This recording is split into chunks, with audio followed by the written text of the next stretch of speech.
Mark chapter 14. Now the Passover and the feast of unleavened bread were only 2 days away. And the chief priests and the teachers of the law were looking for some sly way to arrest Jesus and kill him. But not during the feast, they said, or the people may riot. While he was in Bethany, reclining at the table in the home of a man known as Simon the leper, a woman came with an alabaster jar of very expensive perfume, made of pure nard. She broke the jar and poured the perfume on his head. Some of those present were saying indignantly to one another, "Why this waste of perfume? It could have been sold for more than a year's wages and the money given to the poor." And they rebuked her harshly. "Leave her alone," said Jesus. "Why are you bothering her? She has done a beautiful thing to me. The poor you will always have with you, and you can help them anytime you want. But you will not always have me." She did what she could. She poured perfume on my body beforehand to prepare for my burial. I tell you the truth, wherever the gospel is preached throughout the world, what she has done will also be told in memory of her. Then Judas Iscariot, one of the 12, went to the chief priests to betray Jesus to them. They were delighted to hear this and promised to give him money. So he watched for an opportunity to hand him over. On the first day of the feast of unleavened bread, when it was customary to sacrifice the Passover lamb, Jesus' disciples asked him, "Where do you want us to go and make preparations for you to eat the Passover?" So he sent 2 of his disciples, telling them, "Go into the city, and a man carrying a pot of water will meet you. Follow him. Say to the owner of the house he enters, 'The teacher asks, where is my guest room, where I may eat the Passover with my disciples?' He will show you a large upper room, furnished and ready. Make provisions and preparations for us there." The disciples left, went into the city, and found things just as Jesus had told them. So they prepared the Passover.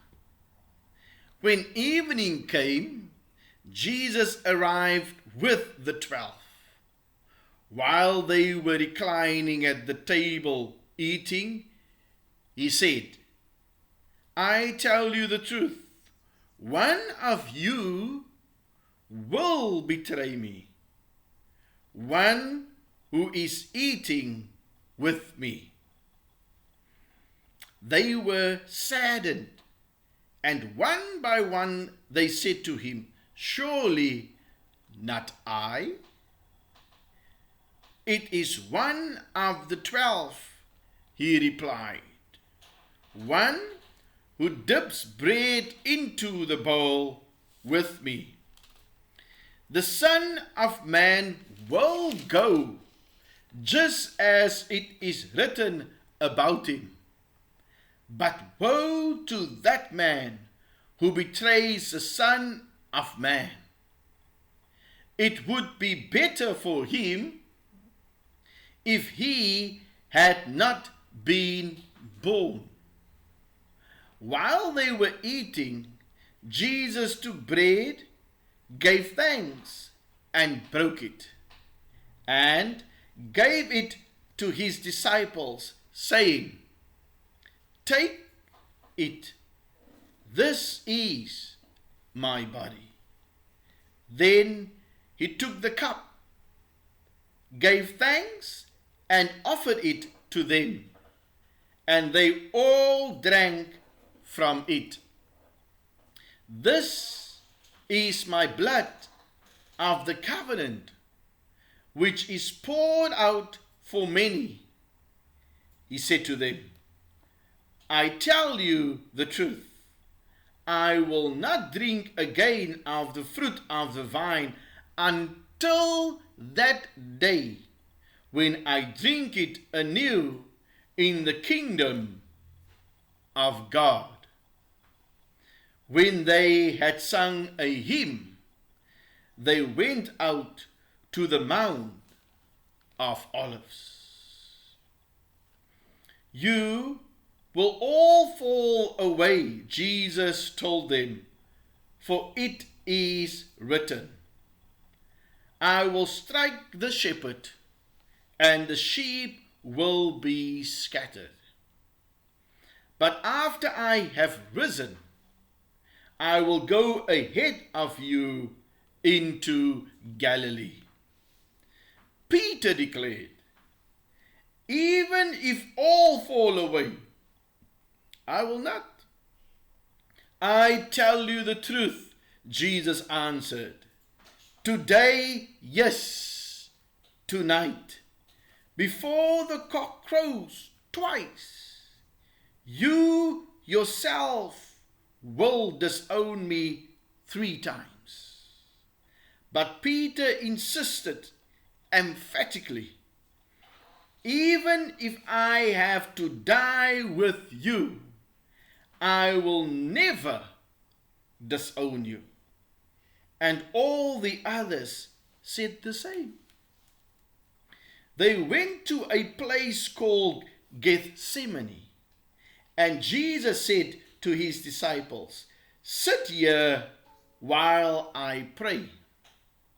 He took Peter, James, and John along with him, and he began to be deeply distressed and troubled. "My soul is overwhelmed with sorrow to the point of death," he said to them. "Stay here and keep watch." Going a little farther, he fell to the ground and prayed that, if possible, the hour might pass from him. "Abba, Father," he said, "everything is possible for you. Take this cup from me. Yet, not what I will, but what you will." Then he returned to his disciples and found them sleeping. "Simon," he said to Peter, "are you asleep? Could you not keep watch for 1 hour? Watch and pray, so that you will not fall into temptation. The spirit is willing, but the body is weak. Once more he went away and prayed the same thing. When he came back, he again found them sleeping, because their eyes were heavy. They did not know what to say to him. Returning the third time, he said to them, "Are you still sleeping and resting? Enough! The hour has come.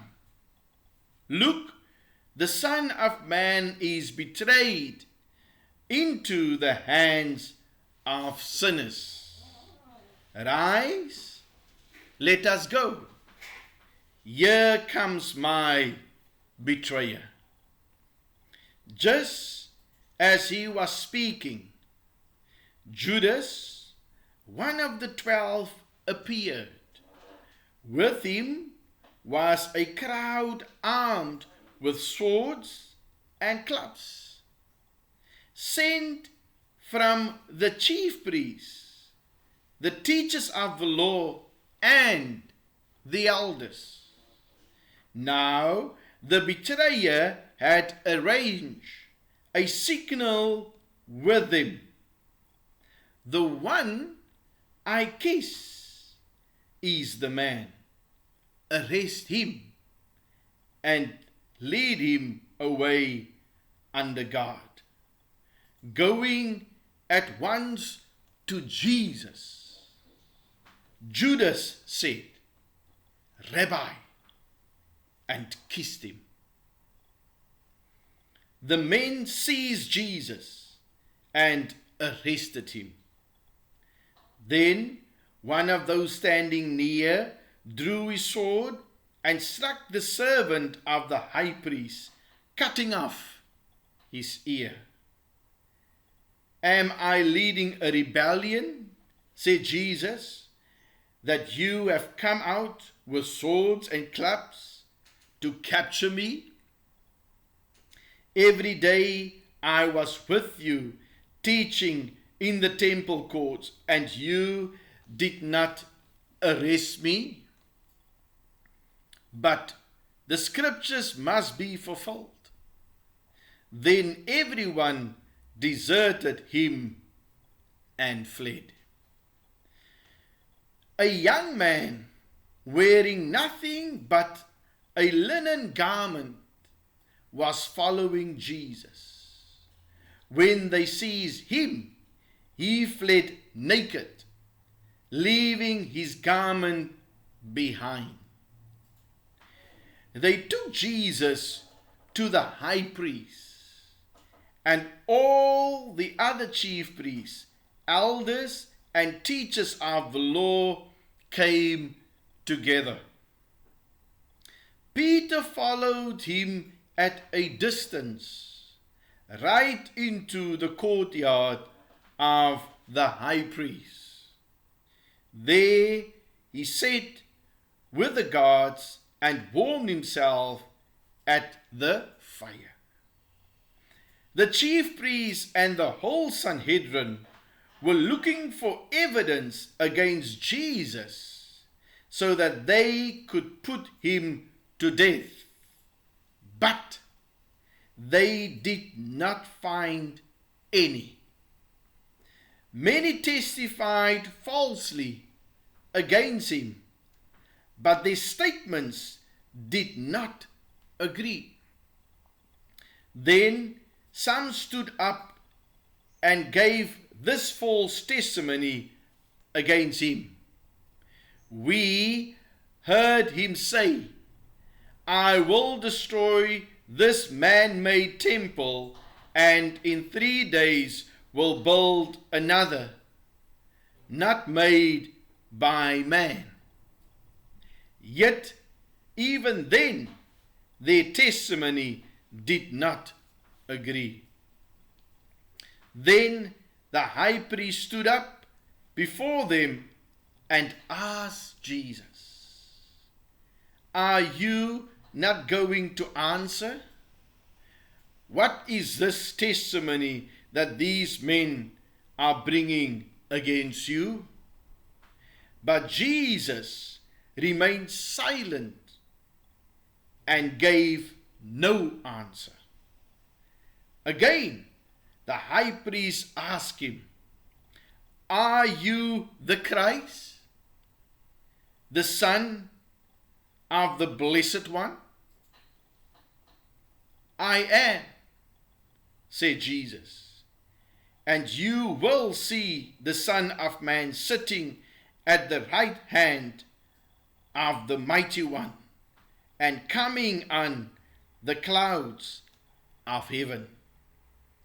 The high priest tore his clothes. "Why do we need any more witnesses?" he asked. "You have heard the blasphemy. What do you think?"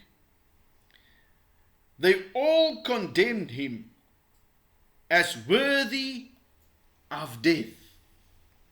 Then some began to spit at him.